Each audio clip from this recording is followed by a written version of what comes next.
What's up, guys? Thanks for tuning into the channel. I thought I'd do a quick video on some of the joys of owning a Bentley Continental GT. Now, I'm not the first person to do this kind of a video, but thought it'd be kind of fun and just share with you some of the experiences that I'm going through with my vehicle now. So I know that Tavares has done this with his Bentley that he bought from Hoovie's Garage, and thank God my car is not in nearly as bad of shape as theirs. But still, it has some quirks, and thought I'd go over it with you. So right now, the car's thrown a few codes that I actually thought I had cleared or taken care of after rebuilding the radiator fans. It's throwing a P0481 code, which is basically it's a fault for the radiator fan. It's a cooling circuit malfunction, is what they call it. And originally, I'd found a really good mechanic here locally in Modesto, Three Amigos Auto Sales. A buddy Larry over there, he's done an excellent job on most of my cars actually so far. And he actually didn't end up rebuilding the fans because Bentley wanted, take a guess, for the fan assembly, which is 2 fans and a plastic shroud. It was $4,800 for the part alone directly from Bentley. Now, I could have got an aftermarket one for about $3,000 plus installation, where they have to take off the front bumper and this and that. Larry was actually able to salvage the existing fans and rebuild them with new bearings, and it worked for quite a while. But when I drove the car today, engine light came back on. So here we are again, and at least I got to pass MOG, and I got my registration and my new plates, and we're good to go on that one. But issue's still there. So we're going to work on that one. Probably going to need to get 2 new fans and have those installed, and then kind of go from there. I did a bunch of homework on this and found out that there are a couple of parts, 2 fans actually, that are shared with the Volkswagen Phaeton, the W12, which is the same engine that this car has, and you can get the fans alone for about $560 or $600 each. Bentley, unfortunately, does not sell the fans individually. They only sell the entire assembly with both fans and the shroud, or the housing, if you will. And that was, like I said, $4,800. So that's one issue, is the fans and the engine light going on.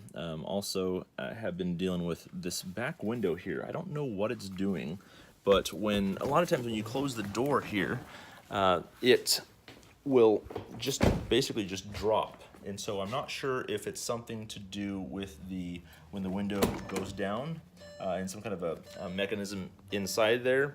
I'm not sure, but it's actually happened to where I've parked the car and found out that let's get rid of the beeping. The window was all the way down while I left it parked. Didn't realize that until I came back. So that's there. The other issues that I'm dealing with here are the tire pressure monitoring sensors, the TPMS sensors. I got new ones not too long ago. I haven't had a chance to have them installed, but they're not a cheap option either. They're an FM. They're transmitted through FM, so it basically sends a signal to the car once they're installed. You go into some settings, and then it resets. Those are about $200 for the 4 sensors. So I got those. And the center brake light above the trunk, it gives you an error on the dash saying that you need to check the brake lights, and that's what it is. I'm not sure if it's a connection issue or what it is with that, but it's been given some issues there. Not a big deal, but it is what it is.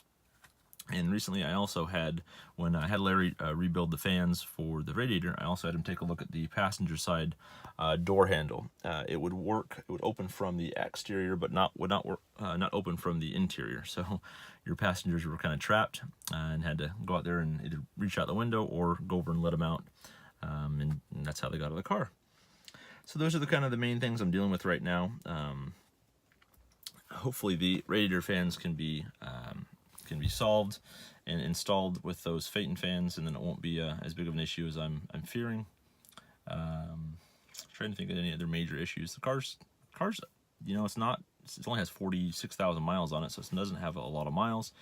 But it is German, and it is a Bentley, so you are going to not only pay a Bentley premium on the repairs for most items, but you're also going to have some weird quirks of owning a German car, especially electrical issues and those kind of things. All right, so just as soon as I finished shooting that last part of the video, I realized I forgot one big issue. The front air suspension has been leaking. The air struts have been, and I think what it is the O-rings on top of the air struts are not sealing properly. We tried to kind of like makeshift it or do a temporary fix last time that I had it in for service. Larry was able to put some Teflon tape and a few other things on those struts, and it held for quite a while. But when I went up to Mammoth for a couple of days a few months ago, came back and found it doing the same thing. So when I take it in for the fan issue again, I'll have him take a look at it and see what he can do for those. Hopefully it's just the O-rings that can be replaced, and it'll fix the issue. Several years ago, my partner had actually replaced the front struts with new ones at a cost of $1,800 a strut plus installation, and that was only 4 years ago, and they're still doing it again. Of course, it's out of warranty, so it's something that I have to deal with now. So it's just one more fun thing to deal with while owning a Bentley. Thank God it's not a rapid leak. It doesn't affect the driving ability. It's just when the vehicle's sitting, it slowly leaks out, and then the front end goes down quite a bit. So hope you enjoyed the video. Leave some info in the comments below, and be sure to hit the subscribe button and hit the bell for the alerts, and stay tuned for what's to come. See you soon.